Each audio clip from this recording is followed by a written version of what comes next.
இந்த இயக்கத்தில் என்னை இணைத்துக் கொண்ட இந்த 2008ஆம் ஆண்டில் இருந்து நான் அவரை பார்க்கிறேன். கிட்டத்தட்ட 17-18 ஆண்டுகளாக. தேர்தல் என்று சொன்னாலே பொறுப்பாளர்கள் யாரையோ அறிவித்திருப்பார்கள், பெயருக்கு பத்திரிகையிலே வந்திருக்கும். ஆனால் நம் நெஞ்சமெல்லாம் நிறைந்திருக்கிற முத்தமிழறிஞர் தலைவர் கலைஞர் அவர்கள் முழு பொறுப்பையும் அவரிடத்திலே ஒப்படைத்து அந்த வெற்றியை உறுதி செய்வதற்காக ஒவ்வொரு இடைத்தேர்தலிலும் அவரை நான் பார்த்திருக்கிறவன். திருமங்கலம் தேர்தலில் இருந்து கிட்டத்தட்ட 40 இடைத்தேர்தல்கள் நடந்திருக்கின்றன. பொது தேர்தலாக இருந்தாலும் இடைத்தேர்தலாக இருந்தாலும் அவருடைய வியூகம் என்பது வேறு, அவருடைய செயல்பாடு என்பது வேறு. ஆகவேதான் அதை பார்த்து நாங்கள் எங்களை செதுக்கிக் கொண்டவர்கள் என்று சொன்னோம். இது பெண்ணகரம் தேர்தலாக இருந்தாலும், வந்தவாசி தேர்தலாக இருந்தாலும், பருகூர் தேர்தலாக இருந்தாலும் ஒவ்வொரு தேர்தலிலும் மிக வித்தியாசமாக அந்த பணியை மேற்கொண்டு கழகத்துக்கு பெருமை சேர்த்திருக்கிறவர். அந்த அடிப்படையிலே நிச்சயம் சேலத்தில் இருக்கிற 11 தொகுதிகளுக்கும் அவருடைய வியூகம் வித்தியாசமாக இருக்கும், நாம் நம்புவோமாக. ஆக நம்முடைய கடமை எல்லாம் அவர் என்ன கட்டளை இடுகிறாரோ அதை சிறமேற்கொண்டு செய்து முடித்தால் போதும், எதிரிகளை வீழ்த்திவிட முடியும். தொடர்ந்து இந்த 3 ஆண்டு காலமாக நீங்களும் பார்த்திருக்கிறீர்கள், நம்முடைய மாவட்டத்தில் மிகப்பெரிய மாற்றத்தை நாம் கொண்டு வந்திருக்கிறோம். அன்றைக்கு இருந்த நிலை வேறு, இன்றைக்கு இருக்கிற நிலை வேறு. நான் சில தொகுதிகளை சொல்லுவேன். அந்த சட்டமன்ற தொகுதியிலே நாம் 3வது இடத்தில் இருந்த தொகுதியில் எல்லாம் இருந்திருக்கிறது. இன்றைக்கு உங்களுடைய செயல்பாட்டின் காரணமாக, உங்களுடைய அயராத உழைப்பின் காரணமாக இன்றைக்கு அந்த தொகுதியெல்லாம் மாற்றப்பட்டிருக்கிறது. ஆகவேதான் இன்றைக்கு நாடாளுமன்ற தேர்தலில் மிகப்பெரிய வெற்றியை நாம் ஈட்டி கொடுத்திருக்கிறோம். அது மட்டுமல்ல, கோட்டை என்று சொன்னார்கள், சேலத்திலே வேறு யாரும் வெல்ல முடியாது என்று சொல்லி பார்த்தார்கள், மமதையோடு பேசினார்கள். அந்த கோட்டையை ஓட்டையாக்கிய பெருமை உங்களை சாரும். உங்களால் முடியாதது எதுவும் இல்லை. அதை போல கடந்த நகர்ப்புற தேர்தல் மிகப்பெரிய மாற்றம். அது ஆத்தூராக இருக்கட்டும், நரசிங்கபுரமாக இருக்கட்டும், எடப்பாடியாக இருக்கட்டும், தலைவாசலாக இருக்கட்டும், அத்துணை நகர்ப்புற தேர்தலில் மிகப்பெரிய வெற்றி ஈட்டி கொடுத்தீர்கள். ஆக உங்களால் எதையும் முடியும். இங்கே பேசிய நம்முடைய ஒன்றிய கழகத்தினுடைய தம்பிமார்கள் பேசுகிற பொழுது சொன்னார்கள், கட்சிக்காரர்கள் தொய்வோடு இருக்கிறார்கள் என்று சொல்லுகிற பொழுது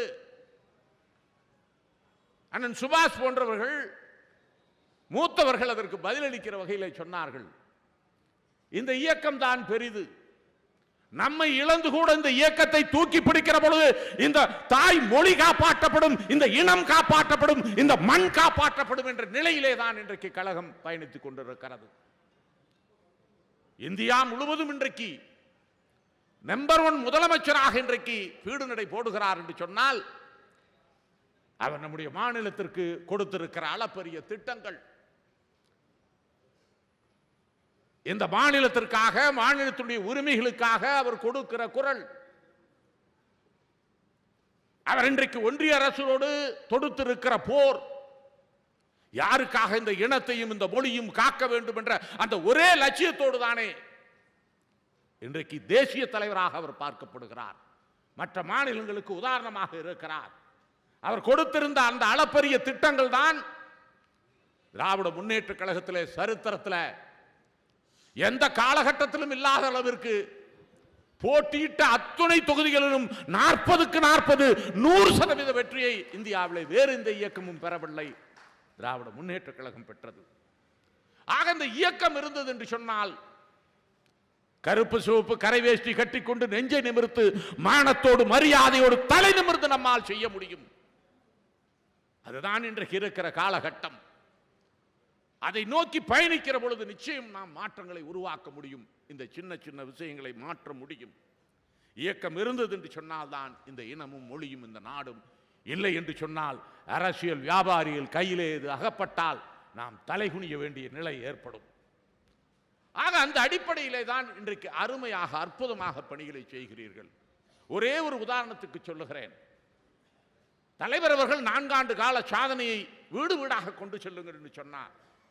நானும் அண்ணன் ராஜேந்திரன் அவர்களும் அண்ணன் எஸ்ஆர்எஸ் அவர்களும் கிட்டத்தட்ட மத்திய மாவட்டத்தில் 3 லட்சம் பிரதிகளை, அந்த 4 ஆண்டு சாதனைகள் அடங்கிய பிரதிகளை அச்சடித்து, அதே போல கிழக்கு மாவட்டத்தில் 3 லட்சம் பிரதிகள், மேற்கு மாவட்டத்தில் 3 லட்சம் பிரதிகளை கொடுத்து கடந்த சனிக்கிழமை ஞாயிற்றுக்கிழமை மட்டும் மேற்கு மாவட்டத்தில் வீடு தவறாமல் அந்த பிரதிகளை கொண்டு சேர்த்திருக்கிறார்கள். இன்றைக்கு கூட காலையிலே ஒரு தோழன் பேசுகிறான் வைகுந்தத்தில் இருந்து, அண்ணா நேற்று கொடுக்க முடியாத இடங்களுக்கு வீடுகளுக்கு இன்றைக்கு காலையிலே கொண்டு சென்றிருக்கிறோம் என்று காலை 6 மணிக்கு பேசுகிறான் விஸ்வநாதன் என்ற தோழன்.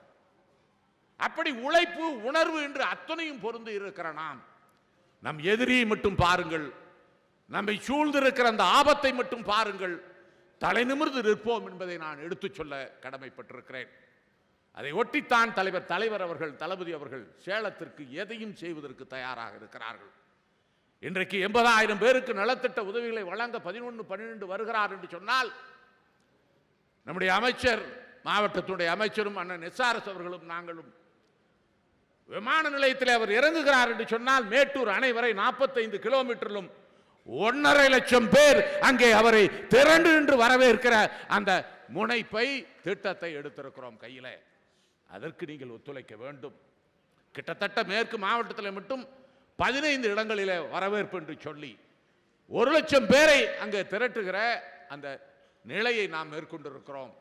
ஆக அதை பார்க்கிற பொழுது எதிர்க்கட்சிகள் மிரண்டு போக வேண்டும்.